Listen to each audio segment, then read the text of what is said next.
Ele já está me aguardando. Boa noite. Fábio, boa Tudo noite. bem? Seja Tudo bem-vindo ótimo, muito obrigado. ao nosso Tribuna Moisés.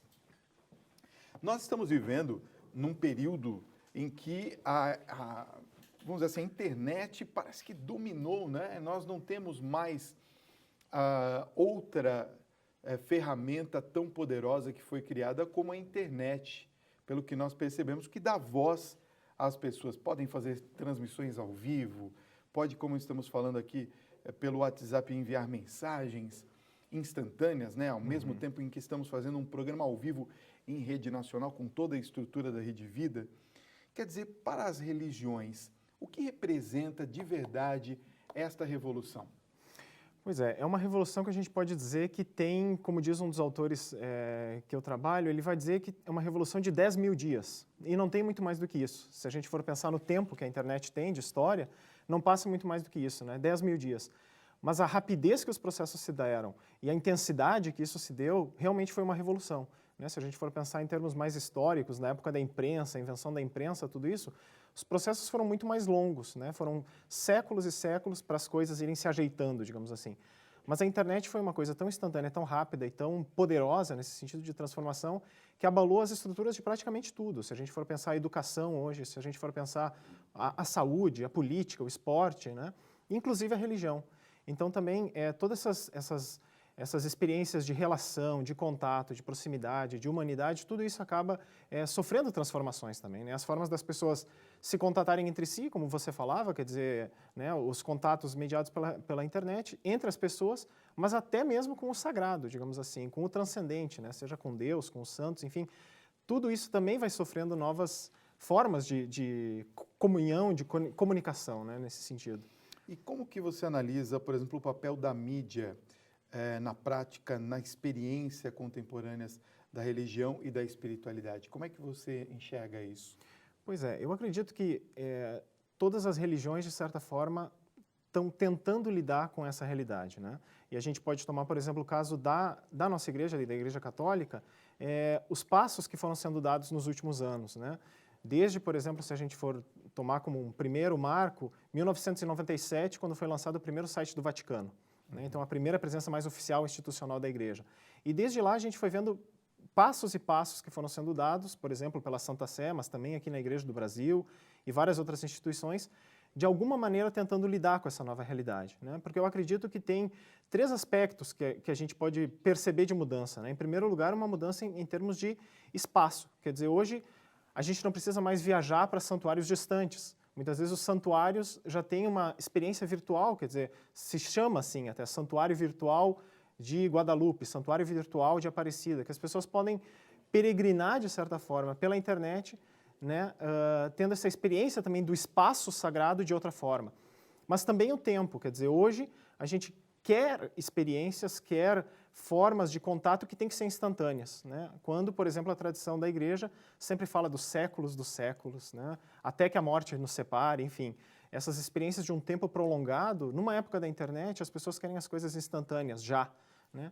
E, por outro lado, a questão do material, do contato físico com a experiência religiosa, né? Se a gente tinha, por exemplo, os pequenos gestos de fé, por exemplo, com velas, né, nas imagens de santos, hoje a gente tem tudo isso também traduzido para o ambiente digital, quer dizer, as velas virtuais, os ritos religiosos pela internet, tudo isso também modificando essa própria experiência mais tátil, digamos assim, da fé, né? Então são pequenas transformações que estão ocorrendo, mas que nos levam a questionar também o que isso vai desdobrar para o futuro, né? Você trouxe um livro, não é? Isso, esse aqui já vou até lhe entregar, que é para você com a dedicatória, que é um livro que eu estou lançando agora pelas edições Paulinas. E o Verbo se fez rede. Se fez rede, isso. Religiosidades em reconstrução no ambiente digital. Esse já está já está sendo distribuído, acho que já está disponível nas livrarias Paulinas, também pelo site, que é resultado de uma pesquisa, então, do doutorado que eu fiz, justamente sobre a presença da Igreja Católica nas chamadas redes sociais, né? Facebook e Twitter, principalmente. Então, aqui você traz a imagem do Twitter do Papa, né? Que, aliás, foi um boom, né? Foi um boom. Cresceu demais, olha só. Então, muito um dos casos aí que eu estudo. E que é interessante que nasceu na época do então Papa Bento XVI, né? Que, por sinal, era um Papa que não lidava com as tecnologias, né? Os livros dele praticamente eram escritos a lápis. Ele mesmo assumia isso na época, que todos os livros e as obras teológicas dele eram escritas à mão e a lápis. Mas é ele que dá esse primeiro grande passo de inserção da igreja, então, nessas redes sociais, né? Isso ainda em 2012. Olha, e você que está nos acompanhando em todo o Brasil, já que você está com a gente aqui na Rede Vida, nós queremos te dar um presente. Para isso, você vai mandar uma mensagem de texto aqui, olha, tá vendo aqui? 11 95033 6870. Você vai escrever a palavra presente, só isso. Não escreva um texto, não. Escreva presente, seu nome e o seu telefone, ok? E aí você vai concorrer, nós vamos sortear um desses livros para a nossa audiência. É isso, ótimo, Moisés? Com certeza. Muito bem. Então, você vai só escrever presente, seu nome e o seu telefone, enviar para este número que está aparecendo aqui no vídeo. Nós vamos sortear para vocês um livro do Moisés. Eu queria fazer uma pergunta que traz para a gente um recurso muito importante, que é uma característica das religiões de uma maneira geral. Por exemplo, essa característica é a coletividade, quer dizer, a religião é algo que se pratica em maneira coletiva. Até que ponto a internet compromete essa característica das religiões? Pois é, eu acredito que, na realidade, a gente pode pensar sempre tudo que tem a ver com a internet, com essas mediações, seja pela TV, seja pelo rádio, né, e a igreja tem muitas presenças nessas mídias, e seja pela internet, a gente tem que pensar sempre nas intenções que estão por trás também dessas práticas, né? E eu acredito que a coletividade é uma coisa que pode ser, com certeza, sofrer limitações e problemas, mas eu acredito que, ao contrário, também pode ser aprimorada, pode ser construída com novas modalidades também de contato entre as pessoas, né? Por exemplo, nas redes sociais, né? Se a gente for pensar o Papa Bento XVI, o acesso que as pessoas poderiam ter a ele no cotidiano seria muito dificultado. Quer dizer, quem tem acesso ao Papa, né, para cumprimentá-lo pessoalmente, para falar com ele pessoalmente? Pouquíssimas pessoas. Agora, quando o Papa se faz presente numa rede social, essa proximidade ganha uma outra dimensão, né? As pessoas podem escrever para ele, podem ter algumas formas de contato, podem se aproximar também de outras formas e podem sentir essa proximidade a partir daquilo que o Papa também escreve no Twitter, né? E assim a gente pode pensar nos níveis mais cotidianos, quer dizer, nas paróquias, nas comunidades religiosas, enfim, o contato também com essas lideranças pode ser muito mais aprimorado com essas presenças digitais. Não significa que uma coisa substitua a outra, mas o digital enriquecendo também essas outras presenças e essas outras relações. Então, eu acredito que, ao contrário de destruir ou acabar com a relação, pode ser também uma forma de aprimorar, de gerar um outro espaço, um outro ambiente para manter essa relação que já existe no cotidiano, né, das pessoas. Uma coisa que eu queria te perguntar é com relação aos desafios das linguagens utilizadas, porque sabemos bem que, quando iniciamos a Rede Vida 22 anos atrás, os padres que iniciaram conosco, com Dom Antônio Maria Mútulo, com o nosso querido João Monteiro Filho, eles tiveram que ter uma aula, vamos dizer assim, ou tiveram que aprender como fazer a missa televisionada, que era uma novidade naquele momento para a televisão no Brasil. A linguagem, as gramáticas, como que isso se movimenta com relação à internet? Temos que reaprender a questão das linguagens também? Com certeza, eu acredito que é justamente uma nova gramática, né? Uma nova forma de ler o mundo, né? E uma nova forma de expressar o mundo, com outras linguagens, outras modalidades. É interessante isso que você falou da questão de aprender também a missa televisionada, que justamente o caso do Papa Bento XVI no Twitter foi interessante, porque em 2012 é que é lançada a página, em dezembro de 2012. E o que acontece em fevereiro de 2013? Poucos meses depois, ele renuncia. Então, o que acontece também com essa presença digital do Papa no Twitter? Como é que a Santa Sé lidaria com isso, né? Porque uma coisa é, você tem a página do Papa no Twitter, tem a presença dele, está lá escrito Bento XVI, e é interessante que é uma presença oficial.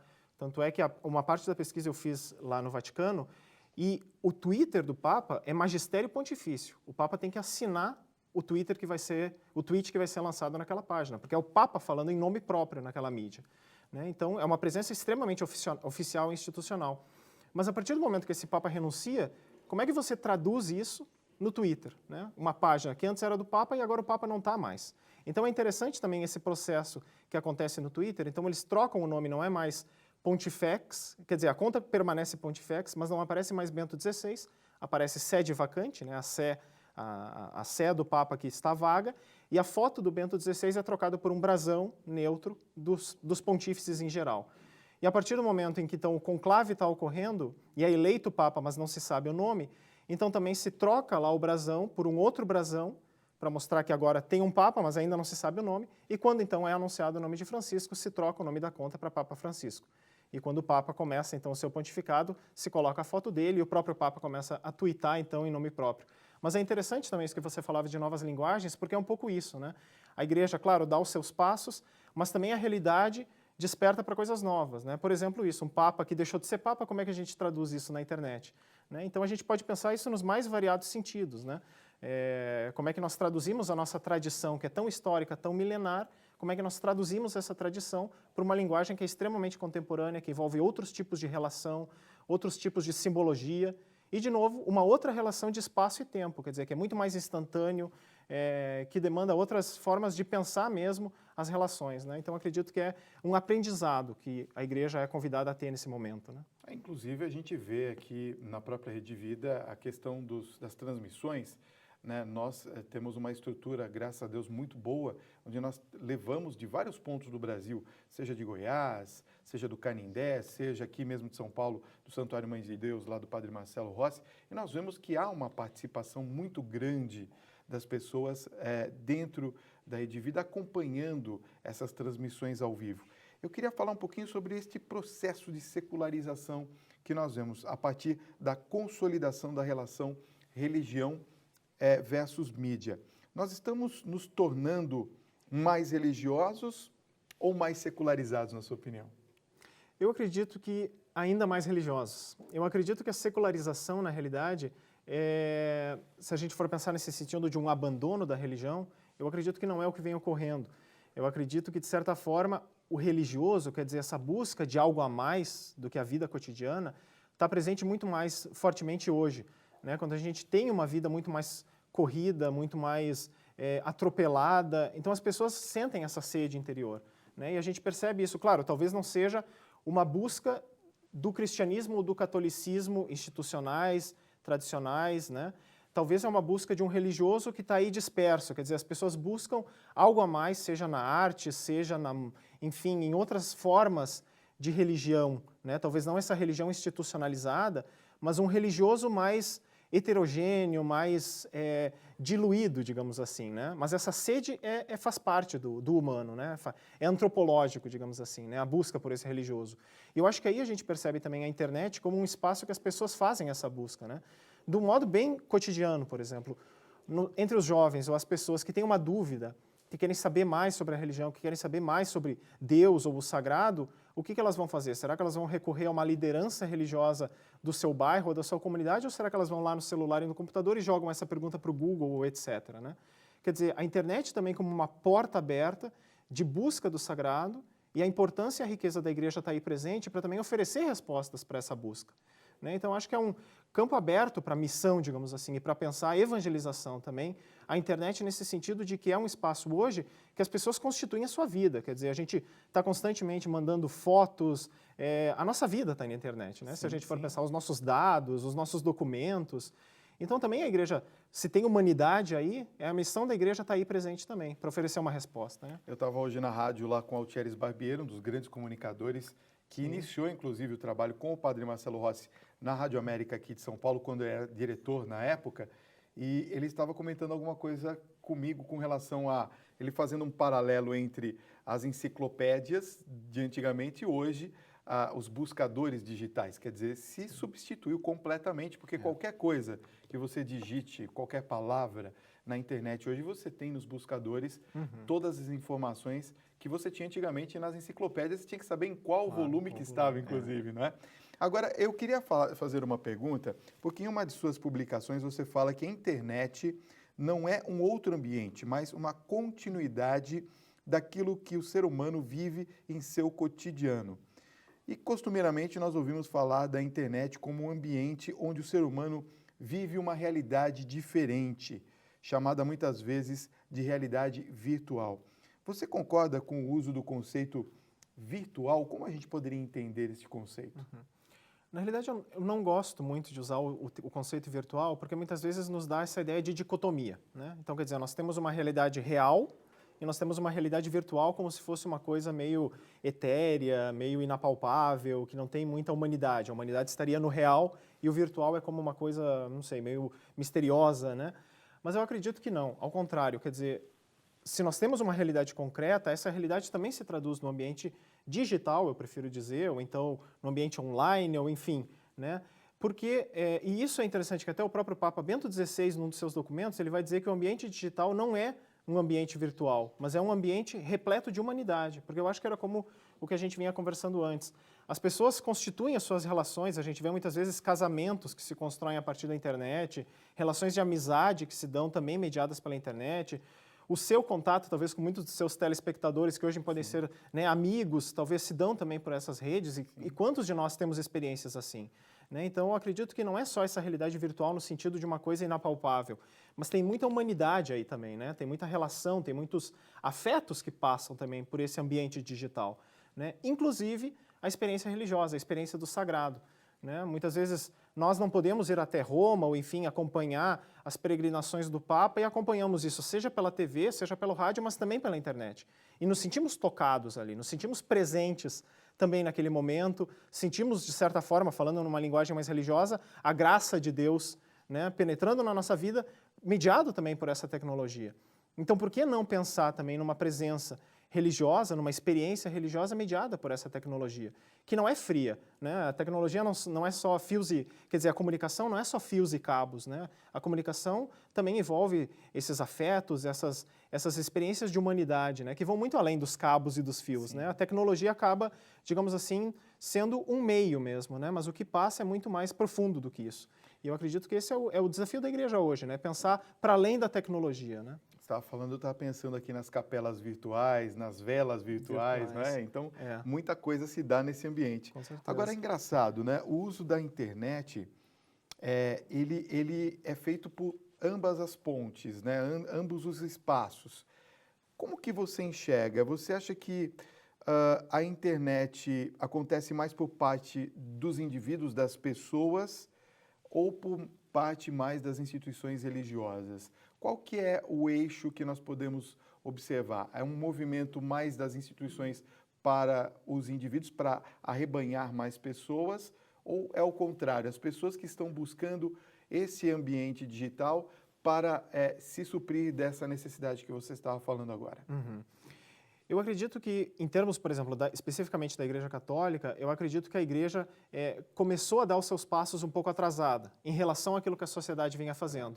A gente já percebia várias outras religiões, inclusive, por exemplo, o judaísmo, o budismo, com presenças mais significativas antes da entrada do Papa Bento XVI. Por exemplo, o próprio Dalai Lama já tinha uma conta no Twitter, para usar esse exemplo, há muito tempo antes. Né? E então, o Papa Bento XVI entra em 2012.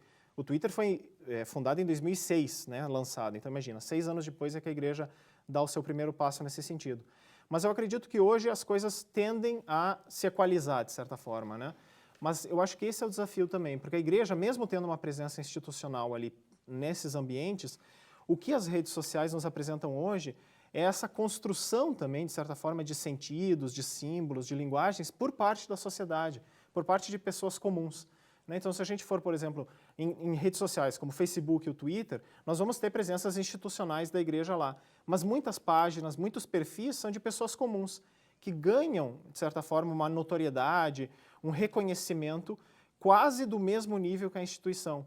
Então, esse também, de certa forma, é um risco, mas também uma possibilidade para a Igreja. Né? Hoje nós temos esse fenômeno que se tornou conhecido dos YouTubers, né? Que são jovens comuns, pessoas comuns, que criam esses espaços no YouTube para produzir conteúdo e muitas vezes têm audiências que se comparam quase a um canal de televisão. Né? E é um indivíduo com uma estrutura pequena em casa, uma câmera simples ou o próprio celular, mas que, mediada por essa tecnologia, ganha uma dimensão mundial muitas vezes. Né? Com milhões de visualizações. Com milhões de visualizações. Né? A gente tem, claro, coisas bem banais para falar de cosméticos, para falar de maquiagem, sim. Mas a gente tem muitos youtubers famosos que falam de questões também de, né, questões morais, questões mais profundas. Né? Então isso também, de certa forma, é um risco para a Igreja, porque como controlar o que as pessoas estão falando ou deixando de falar da Igreja? Mas, por outro lado, é uma possibilidade, quer dizer, dando uma boa formação para esses jovens ou para essas pessoas que têm essa inclinação mais comunicacional e promovendo essas pessoas, quer dizer, capacitando elas do ponto de vista mais teológico até, elas podem se tornar grandes, né, comunicadores também, favorecendo essa presença da igreja nas redes, que talvez não seja aquela presença institucional, mais clerical que nós esperamos, né, não sei, de um padre, de um bispo, mas são também cristãos ali fazendo a sua parte. Né? Então, acho que é esse desafio de equilibrar as duas pontas, né, o institucional, mas também o social que vem aí ganhando bastante força. Moisés Bardelotto, tá aqui a dica para você, ó, de presente para você adquirir. Tem na Livraria Paulinas, com certeza, não é? É Foi isso aí, escrito com lá pela certeza, Paulinas. foi pelas O Paulinas. verbo se fez rede. Olha só, interessante, instigante e com certeza eu vou ler. Vai ser o meu próximo livro de Que cabeceira. ótimo, Muito obrigado pela sua Imagina, eu que presença nessa agradeço, noite. Fábio. Já sorteamos aqui, eu escolhi aleatoriamente aqui uma pessoa, Silvana Lopes, de Itambacuri, Minas Gerais. Já passou até o endereço dela aqui. Você Olha aí, foi que beleza. afelizada, vai receber o livro do nosso convidado Moisés aí em casa. Obrigado, Moisés, pela sua Imagina, presença, obrigado. tá bom? Eu só peço espaço para mandar um beijo para minha esposa, Por Anne, favor. para o meu filhinho, Martim, que hoje está completando seus 7 meses, Parabéns. e para minha mãe, Edena, né, lá no Rio Grande do Sul, em São Leopoldo. Ah, que Um beleza. beijão para elas. Que ótimo.